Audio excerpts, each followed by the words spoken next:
Hello students, मैं अभिषेक उत्कर्ष academy के YouTube channel पे आपका हार्दिक स्वागत करता हूँ। गाइस, हम लोगों ने प्रीवियस क्लास में रिफ्लेक्शन के ऊपर स्टडी किया था। आज हम लोग न्यू टॉपिक स्टार्ट करने वाले हैं, दैट इज़ रिफ्रैक्शन। ओके, तो चलिए शुरू करते हैं। देखो, सबसे पहले हम रिफ्रैक्शन को समझने की कोशिश करते हैं कि रिफ्रैक्शन बेसिकली होता कहाँ है। तो रिफ्रैक्शन ऐसी जगह में होगा जहाँ पे लाइट एक मीडियम से दूसरे मीडियम में इंटर कर रहा हूँ। जहाँ पे लाइट एक मीडियम से दूसरे मीडियम में इंटर करेगा वहीं पे रिफ्रैक्शन होगा। ठीक है, रिफ्रैक्शन किसी ओपैक ऑब्जेक्ट में नहीं होता।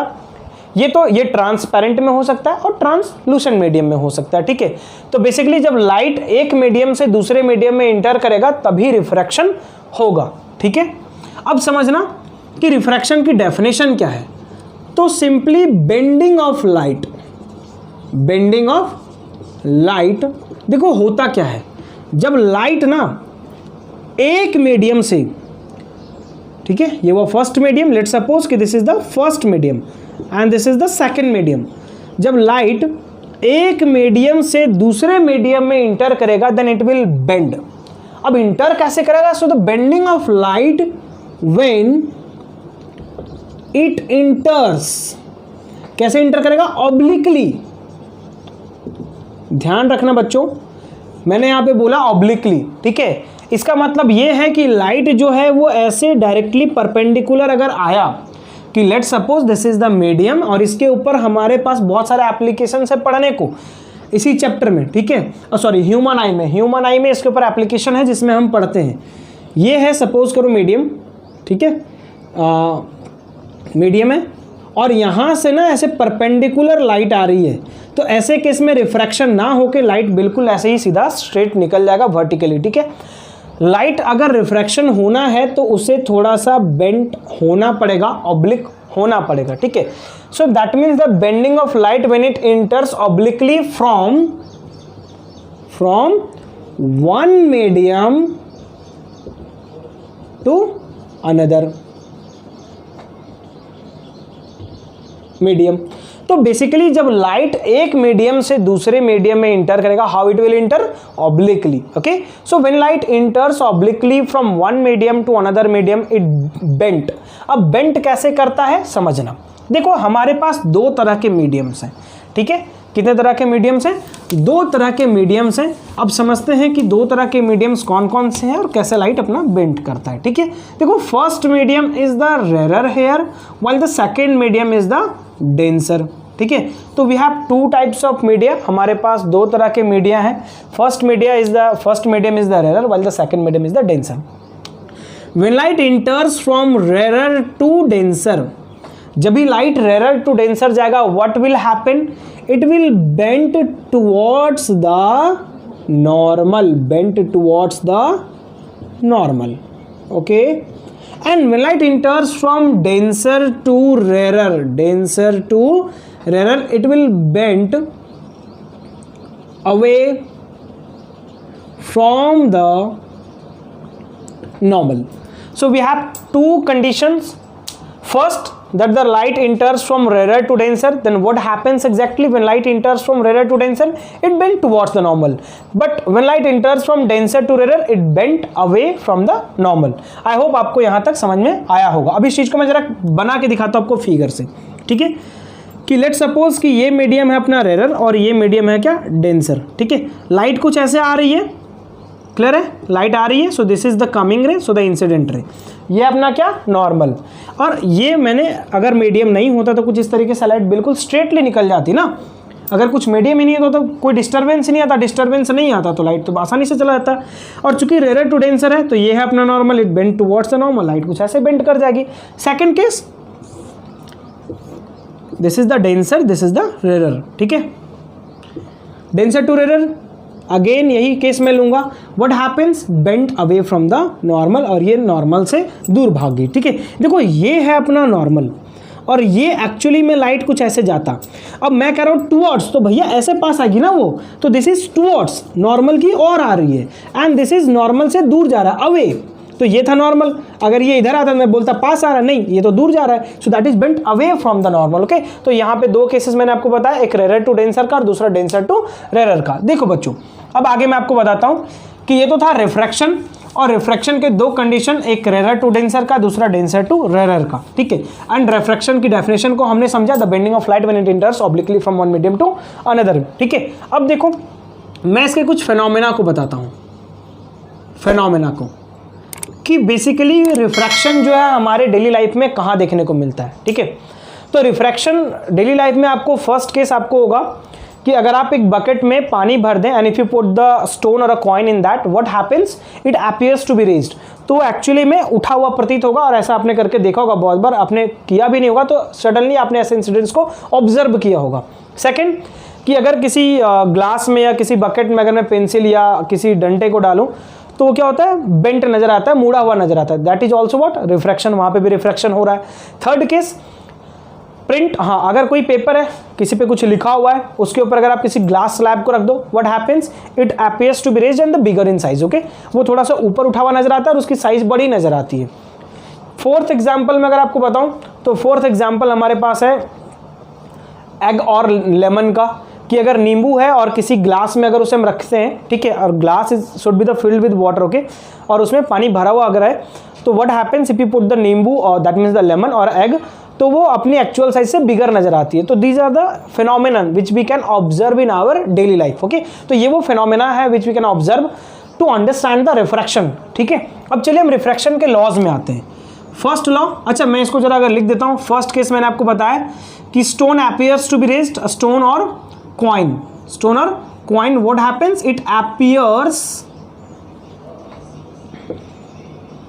To be raised when it is put or when it is kept in the in a bucket which is filled with water, okay। तो फर्स्ट केस ये हुआ, मैं ज़्यादा लंबा लिखूंगा नहीं। सेकंड केस क्या है, सेकंड इज एग का केस, एग एंड लेमन का, जो मैंने अभी आपको बताया कि इफ यू पुट एग और लेमन इन अ ग्लास, अगर मैं इसे ग्लास में रखूं, that should be filled with water, and if I put a egg और a lemon, what happens, it appears bigger in size, okay. The third case is as I told you about a pencil, कि pencil जो है वो क्या होगा, bent नजर आएगा if you put और if you keep a pencil in the water, okay, और इफ यू सबमर्ज इट, अगर मैं उसे डुबाऊं, अगर मैं उसमें डुबाऊंगा, व्हाट हैपेंस, तो उसके जो पेंसिल जो है वो अपनी एक्चुअल साइज से क्या नजर आएगा, मुड़ा हुआ नजर आएगा, क्या नजर आएगा, मुड़ा हुआ नजर आएगा, ठीक है। तो ये सारे ऑब्जर्वेशंस थे। फोर्थ मैंने भी आपको बताया था कि अगर मान लो कुछ लेटर प्रिंटेड है ऐसे, उसके ऊपर मैं अगर किसी ग्लास स्लैब को रख दूंगा, क्या होगा, वो अपनी एक्चुअल साइज से अपीयर्स होगी थोड़ी सी raised and in bigger in size, okay. तो ये तो थे इसके फिनोमेना जो हम डेली लाइफ में ऑब्जर्व कर सकते हैं। देखो अब हम आते हैं इसके एप्लीकेशन के ऊपर, सॉरी इसके लॉज के ऊपर। लॉज में पहला लॉ कहता है, मैं यहाँ पे पहले फिगर बना दूं, ये है अपना incident ray, this is normal, और मैं किसी भी एक केस को ले लेता हूँ। चलो मैं दोनों केस ले लेता हूँ। अभी मत कहना सर कि ये गलत है, देखो मैं आपको समझा दूँ कि मैं फर्स्ट टाइम पे एजम्पशन है भाई अपना रेरर मान रहा हूँ और इसे मैं डेंसर मान रहा हूँ, ठीक है। तो rarer to denser then bent towards the normal का मैं केस ले रहा हूँ, लेकिन मैं अगर मैं ऊपर वाले को डेंसर और नीचे वाले को रेरर मान रहा हूँ तो बेंट अवे का मैं केस ले रहा हूँ। तो मैंने दोनों केसेस को एक साथ दिखाने की कोशिश की है just to understand the term, okay. देखो फर्स्ट क्या है इसका लॉ, जैसे हमारे पास रिफ्लेक्शन में दो लॉ था, यहाँ पे भी दो लॉ है। फर्स्ट लॉ है इंसिडेंट रे, रिफ्रैक्टेड रे and normal separating the two media, separating the two media, ठीक है। इंसिडेंट रे, रिफ्रैक्टेड रे, normal separating the two media all lie in the same plane. The second is ratio of incident angle and refracted angle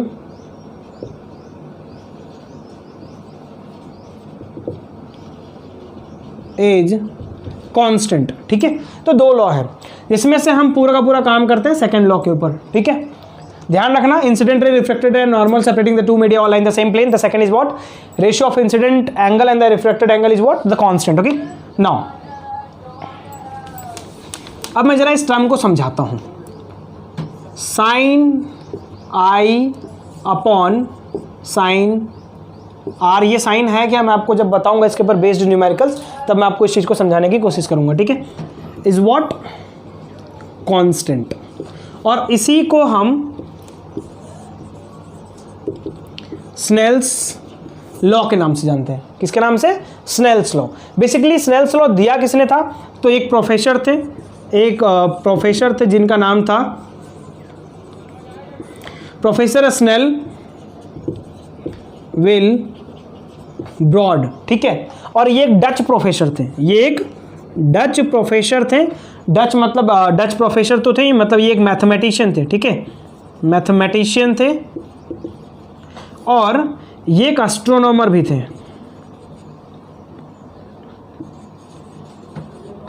ठीक है। चलिए, तो I hope आपको यहां तक समझ में आएगा। अब हम लोग डिस्कस करने वाले हैं रिफ्रैक्टिव इंडेक्स के ऊपर। चलिए शुरू करते हैं स्टूडेंट्स। देखो, रिफ्रैक्टिव इंडेक्स,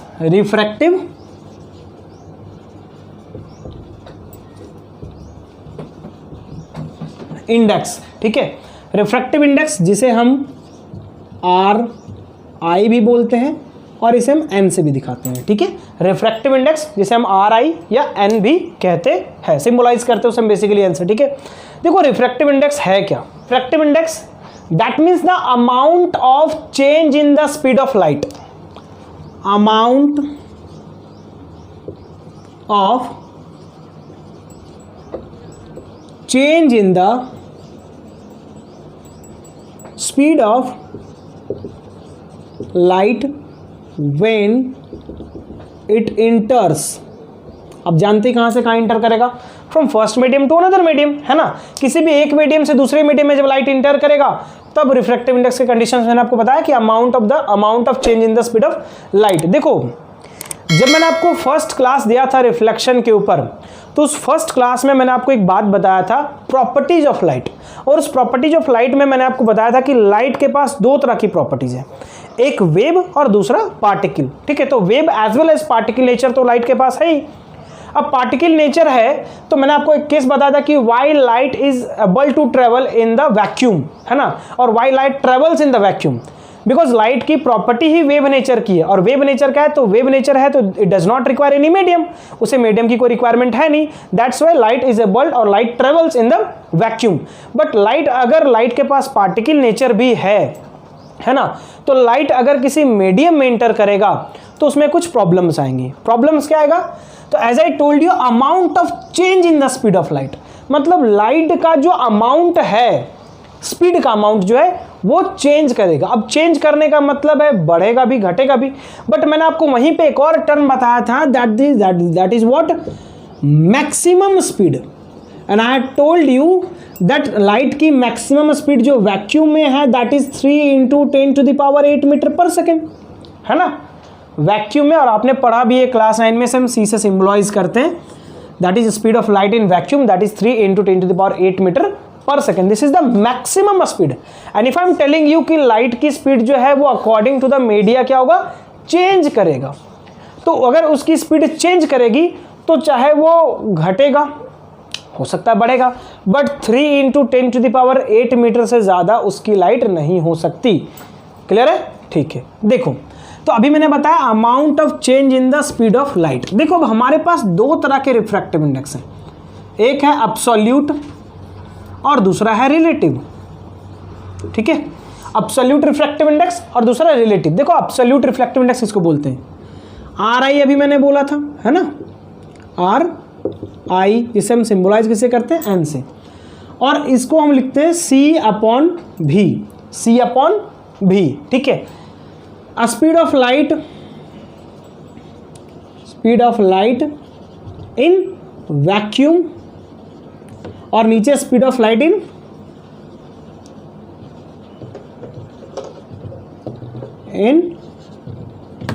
मीडियम, ठीक है। तो फर्स्ट है speed of light in vacuum and second है speed of light in medium.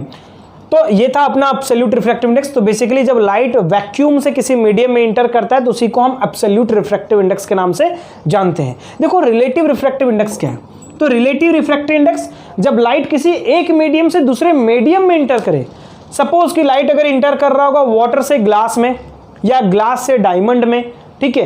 तो वैसे केस में वहां पे वैक्यूम तो हो नहीं रहा, वैक्यूम का केस है नहीं, तो यहां पे हो क्या रहा है, लाइट एक मीडियम से दूसरे मीडियम में इंटर कर रहा है ना। और वो मीडियम, लेट सपोज कि फर्स्ट मीडियम को मैंने V1 माना और सेकंड मीडियम को मैंने V2 माना, ठीक है। तो when light is entering from medium to medium, not from vacuum to medium, okay.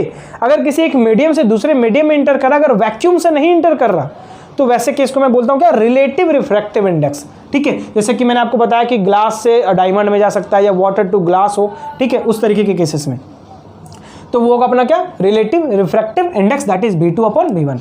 और यहां पे समझना, देखो रिफ्रैक्टिव इंडेक्स का मतलब होता है, जब मैं फाइंड आउट करता हूं कि लेट सपोज कि ये है अपना एक मीडियम और लाइट इंटर कर रही है from first medium to second medium, ठीक है।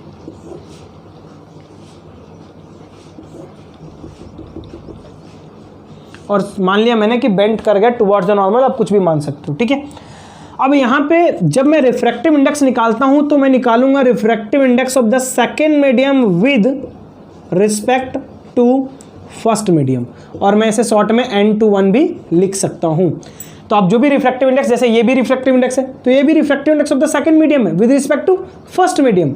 यहां पे भी जब निकलेगा तो refractive index of the second medium, मतलब बेसिकली हम उसका रिफ्रैक्टिव इंडेक्स निकालते हैं जिस मीडियम में लाइट इंटर कर रहा होता है, ठीक है। तो जिस मीडियम में लाइट इंटर करेगा हम उसी का रिफ्रैक्टिव इंडेक्स फाइंड आउट करते हैं, ठीक है। चाहे वो मीडियम रेरर का हो या डेंसर का, उससे कोई फर्क नहीं पड़ता। चाहे वो डेंसर से लाइट रेरर में आ रही होगी तो रेरर का हम फाइंड आउट करेंगे, अगर रेरर टू डेंसर आ रहा होगा तो हम डेंसर का फाइंड आउट करेंगे। तो बेसिकली लाइट जिस मीडियम में रिफ्रैक्शन के बाद इंटर कर रहा होता है उसी मीडियम का हम रिफ्रैक्टिव इंडेक्स फाइंड आउट करते हैं, और उसी को हम रिलेटिव रिफ्रैक्टिव इंडेक्स बोलते हैं, जिसको मैं लिखता हूं N/1, ठीक है, refractive index of the second medium with respect to first medium. लेकिन अगर मैं बोलूं कि भैया अगर ये फर्स्ट मीडियम ये सेकंड मीडियम है तो, और लाइट अगर कुछ ऐसे उल्टा इंटर करे तो ऐसे केस में भी क्या होगा, चलो अगर मैं कंसीडर ऐसे मान लूं, ठीक है, ये नॉर्मल, और मैं इसको सेकंड मान लूं, इसको फर्स्ट मान लूं, और लाइट में चलो ऊपर से ही डाल रहा हूं, ठीक है। तो लाइट यहां से आया, ठीक है, चाहे जो भी केस हो। अब ऐसे केस में मैं क्या बोलूंगा, तो लाइट इंटर किस में किया, फर्स्ट मीडियम में, तो मैं बोलूंगा refractive index of the first medium with respect to second medium, that is N/2, ठीक है। समझ में आई बात। तो लाइट जब second medium to first medium enter करे या first medium to second medium enter करे, लाइट जिस मीडियम में इंटर करेगा उसी मीडियम का रिफ्रैक्टिव इंडेक्स हम लोग फाइंड आउट करते हैं, ठीक है। आई होप आपको यहां तक समझ में आया होगा।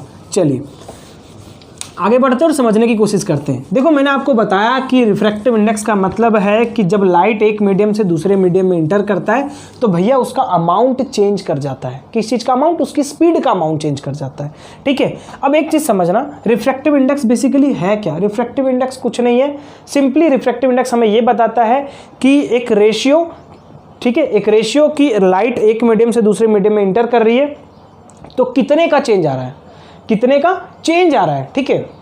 समझ में आई बात। और वही चीज को हम स्नेल्स लॉ के जरिए भी फाइंड आउट करते हैं, sin i by sin r equals to constant, ठीक है।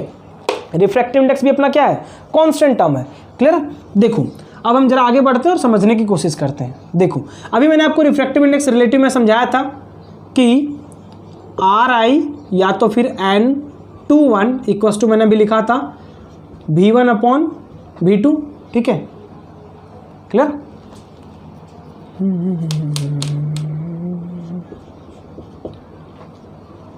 गड़बड़ा गई मर दे।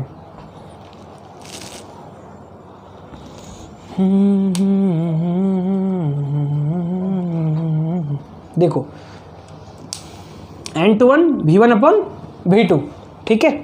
देखो अब मैं यहां पे क्या करता हूं, मैं अपने साइड से यहां पे चलो मैंने मल्टीप्लाई कर दिया C और C को। आप जानते हैं C क्या है, speed of light in vacuum, है ना। अब अगर मैं इसे लिखूं C/V2 मल्टीप्लाई V1/C, तो कोई दिक्कत नहीं है। और आप जानते हैं डिवीजन में है अगर कोई फ्रैक्शन तो मल्टीप्लिकेशन में चेंज करते हैं तो डिनोमिनेटर बन जाता है न्यूमरेटर और न्यूमरेटर बन जाता है डिनोमिनेटर। राइट साइड वाला तो चेंज कर देता हूँ मैं, इसी चीज़ को उल्टा करेंगे। C/V2 मल्टीप्लिकेशन में डिवीजन में लाएंगे तो C आ जाएगा ऊपर और V1 आ जाएगा नीचे। अच्छा ये है C/V2 और ये है C/V1, है ना। क्लियर। तो मैं इसे कह सकता हूं N2 और इसे बोलूंगा क्या N1, ठीक है। N2 और N1। N2 मैंने क्यों बोला भैया, क्योंकि यहाँ पे लाइट मैं बता रहा हूँ कि लाइट इंटर कर रहा है वैक्यूम से सेकेंड मीडियम में, और यहाँ पे लाइट इंटर कर रहा है वैक्यूम से फर्स्ट मीडियम में। तो जिस मीडियम में इंटर करेगा उसी का निकाल रहे हैं। तो refractive index of the second medium with respect to vacuum, refractive index of the first medium with respect to vacuum. ठीक है, तो अब मैं यहाँ पे केस लिया मैंने, क्या मैं लिख सकता हूँ इसे Ri बराबर N2/N1, या मैं लिख सकता हूँ N21 बराबर N2/N1 लिख सकता हूँ ना। चलो, अभी मैंने आपको बताया था कि sine i upon sine r equals to what, constant है ना, क्या है, कांस्टेंट है। और मैंने बोला था कि यही अपना रिफ्रैक्टिव इंडेक्स भी है।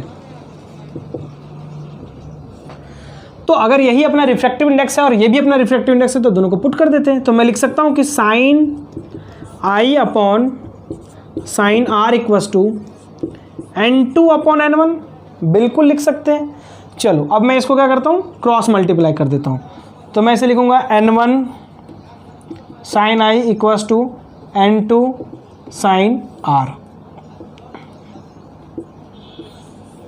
ठीक है, ये आ गया अपना रिलेशन। ये तो था पूरा का पूरा रिफ्रैक्टिव इंडेक्स। अब इसके कुछ फैक्टर्स भी हैं। ठीक है, ठीक है, देखो रिफ्रैक्टिव इंडेक्स कुछ फैक्टर्स के ऊपर डिपेंड करता है। पहला तो ये कि मीडियम के ऊपर डिपेंड करता है। आप जानते ही हैं कि मीडियम कैसा है, मटेरियल मीडियम कैसा है ना। तो मीडियम की डेंसिटी, मीडियम की डेंसिटी, दूसरा लाइट के ऊपर, ठीक है, लाइट के ऊपर भी डिपेंड करता है। तो दो चीज़ों के ऊपर डिपेंड करता है, फर्स्ट तो मीडियम की डेंसिटी के ऊपर, मटेरियल मीडियम की डेंसिटी के ऊपर, और दूसरा लाइट के ऊपर। और एक और हम लोग ले सकते हैं third, that is what, nature के ऊपर, कि नेचर ऑफ द मटेरियल कैसा है, मतलब किस तरीके का मटेरियल है। ठीक है, तो इन तीन चीज़ों के ऊपर क्या होता है, रिफ्रैक्टिव इंडेक्स या रिफ्रैक्शन जो है वो डिपेंड करता है। ठीक है, आई होप आपको यहाँ तक समझ में आएगा। मैं एक और टॉपिक इसमें ऐड करना चाहूँगा, that is optical density and mass density. देखो, mass density that means the mass upon volume. Optical density, तो ऑप्टिकल डेंसिटी का मतलब है कि कोई मीडियम कितना रिफ्रैक्शन करा सकता है, इसी को हम ऑप्टिकल डेंसिटी कहते हैं। कोई भी मीडियम कितना रिफ्रैक्शन करा सकता है, मतलब वो कितना एबल है किसी रिफ्रैक्शन को कराने में। तो डेफिनेशन उसका होगा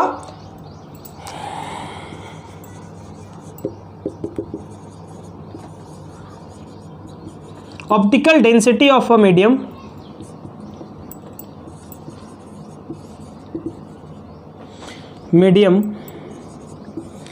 determines